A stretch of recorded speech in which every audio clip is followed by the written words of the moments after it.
یعنی کہ آپ صلی اللہ علیہ وسلم کا جو اخلاق تھا وہ بلند ترین مرتبے پر فائز ہے، اور ہمارے پیارے نبی صلی اللہ علیہ وسلم اخلاق کا بہترین نمونہ ہے۔ تو آپ صلی اللہ علیہ وسلم بچوں، بڑوں، رشتہ داروں اور پڑوسیوں کے ساتھ سب سے محبت اور شفقت کا برتاؤ کرتے تھے، ہمیشہ مسکرا کر نرم لہجے میں بات فرماتے، کسی کو برا نہ کہتے، اپنی ذات کے لیے کسی سے بدلہ نہ لیتے، اور اپنے دشمنوں سے ہمیشہ اچھا اور نیک سلوک کرتے تھے، ہمیشہ ان کے حق میں دعائے خیر کرتے تھے۔ ایک دفعہ جب طائف کے لوگوں نے آپ صلی اللہ علیہ وسلم کو ظلم و ستم کا نشانہ بنایا اور پتھر مار مار کر اپنے شہر سے نکال دیا، آوارہ اور باش لڑکوں کو آپ صلی اللہ علیہ وسلم کے پیچھے لگا دیا، انہوں نے آپ صلی اللہ علیہ وسلم کو پتھر مارے اور اس سے آپ صلی اللہ علیہ وسلم جو ہے لہو لہان ہو گئے۔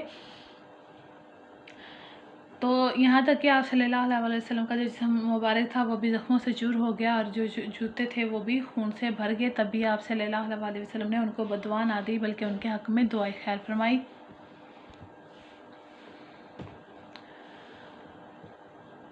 بلکہ اللہ نے ان کے لیے دعا فرمائی کہ یا اللہ، طائف والوں پر اپنا رحم فرما، کیونکہ یہ تیرے نبی صلی اللہ علیہ وسلم کو نہیں جانتے۔ آپ صلی اللہ علیہ وسلم نے غلاموں اور خادموں کو مارنے سے بھی منع فرمایا ہے، اور نصیحت فرمائی کہ ان کی غلطیوں کو اکثر معاف کر دیا کرو، اللہ تمہیں بھی کثرت سے معاف کرتا ہے۔ ایک دفعہ کا ذکر ہے کہ ایک شخص اپنے غلام کو مار رہا تھا، آپ صلی اللہ علیہ وسلم نے اسے منع فرمایا اور وہ بولا، یہ میرا غلام ہے، آپ صلی اللہ علیہ وسلم کو اس سے کیا مطلب؟ تو آپ صلی اللہ علیہ وسلم اس وقت تو واپس آ گئے، مگر ساری رات بے چین رہے اور صبح ہوتے ہی اس غلام کو خرید کر آزاد کر دیا۔ اور آپ صلی اللہ علیہ وسلم بچوں سے بھی بہت محبت پیار کرتے تھے، بچوں کے ساتھ کھیلتے، انہیں اپنے ساتھ سواری پر بٹھا لیتے، یعنی کہ آپ صلی اللہ علیہ وسلم کسی کو ظلم کرتا ہوا بھی برداشت نہیں کرتے تھے، اور بلکہ جہاں تک ہو سکتا تھا یعنی کہ ان کو غلام کو لے کر آزاد کر دیا کرتے تھے۔ اور آپ صلی اللہ علیہ وسلم کہتے ہیں کہ اللہ تعالیٰ نے یعنی کہ غلاموں خادموں کو مارنے سے منع فرمایا ہے،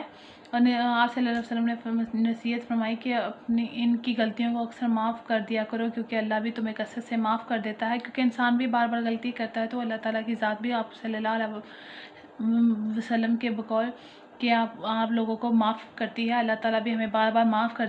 کر دیتے ہیں ہمارے لاکھوں گناہ ہونے کے باوجود، لیکن ہم جو ہیں اپنے غلاموں کو خادموں کو معاف نہیں کرتے، ان کو مارنے لگ جاتے ہیں۔ تو آپ صلی اللہ علیہ وسلم نے اس کی نصیحت فرمائی ہے ہمیں کہ ہم بھی اپنے غلاموں کو جو ہے معاف کر دیں، ان کی غلطیوں کوتاہیوں کو بھول جائیں۔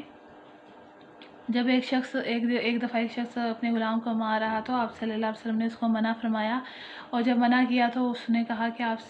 صلی اللہ علیہ وسلم کو اس سے کیا مطلب، یہ میرا غلام ہے، میں تو اسے ماروں گا۔ تو آپ صلی اللہ علیہ وسلم اس وقت اس کو جواب دیے بغیر جو ہے واپس آگے بے چین رہے، اور آپ صلی اللہ علیہ وسلم نے کیا کیا کہ اس کو خرید کر آزاد کر دیا۔ اور اسی طرح آپ صلی اللہ علیہ وسلم بچوں سے بھی بہت زیادہ پیار کرتے تھے، اور بچوں کے ساتھ کھیلتے رہے، اپنی سواری پر بٹھا لیتے، یعنی کہ کبھی گھوڑا بن جاتے، ان کو اپنے پر بٹھا لیتے، ان کو اس کی سیر کراتے تھے۔ تو یہ آپ صلی اللہ علیہ وسلم کا اخلاق تھا، رواداری تھی کہ آپ صلی اللہ علیہ وسلم کے حسن سلوک سے، پیار سے، محبت سے ہر کوئی بندہ جو ہے استفادہ کرتا تھا، فائدہ حاصل کرتا تھا اور خوش ہوتا تھا۔ رواداری، اب ہم پڑھیں گے رواداری کے بارے میں۔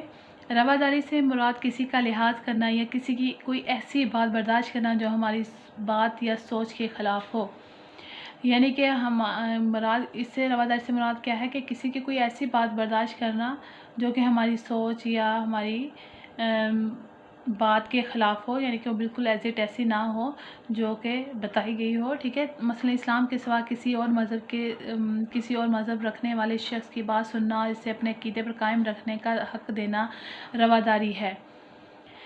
رواداری کا مطلب یہ نہیں کہ ہم دوسروں کو اسلام کی دعوت نہ دیں، دین اسلام کو پھیلانا ہمارا فرض ہے، ہمیں چاہیے کہ ہم اچھے انداز میں دوسروں کو اسلام کی دعوت دیں، اس کے بعد وہ اسلام قبول کریں یا نہ کریں یہ ان کی اپنی ذمہ داری ہے، ٹھیک ہے۔ کیونکہ ہمارے ملک میں پاکستان میں کرسچن بھی رہتے ہیں، مطلب عیسائی بھی رہتے ہیں، ہندو بھی رہتے ہیں، تو ہم جو ہیں صرف ان کو اسلام کی دعوت دے سکتے ہیں، ان پر اپنی مرضی مسلط نہیں کر سکتے، کیونکہ اللہ تعالیٰ اس بات کو بالکل ناپسند کرتا ہے کہ جب تک کسی کا دل خود موم نہ ہو، خود وہ آپ کے دین سے متاثر نہ ہو تو اس کو ایکسیپٹ نہ کرے، دل سے قبول نہ کرے تو اس کو اس کے حال پر چھوڑ دو. تو ہمیں بھی یہ کوئی رائٹ نہیں بنتا، کوئی حق نہیں پہنچتا کہ ہم اس کو اس کے دین سے ہٹا کر زبردستی جو ہے اپنے دین کی طرف لے آئیں، بلکہ ہمارا فرض بنتا ہے ان کے ساتھ حسن سلوک کرنے کا، ان کے ساتھ نیکی کرنے کا، اچھا برتاؤ کرنے کا، تاکہ وہ خود متاثر ہو کر ہمارا دین اسلام جو ہے وہ قبول کر لے. ہمارے پیارے نبی صلی اللہ علیہ وسلم رواداری میں اپنی مثالات تھے. ایک دفعہ نجران کے عیسائیوں کا ایک وفد جو ہے نبی کریم صلی اللہ علیہ وسلم کی خدمت میں حاضر ہوا. اس وفد میں ان کے مذہبی رہنما بھی شامل تھے. حضور صلی اللہ علیہ وسلم نے انہیں اسلام کی دعوت دی تو انہوں نے اس دعوت کو قبول نہ کیا، لیکن حضور اکرم صلی اللہ علیہ وسلم نے انہیں اسلام قبول کرنے پر مجبور نہ کیا. دیکھیں ہمارے نبی صلی اللہ علیہ وسلم نے بھی اسی طرح کیا کہ آپ صلی اللہ علیہ وسلم نے ان کو دعوت دی، یعنی کہ اسلام کی دعوت ضرور دی، لیکن انہوں نے اسلام قبول نہ کیا.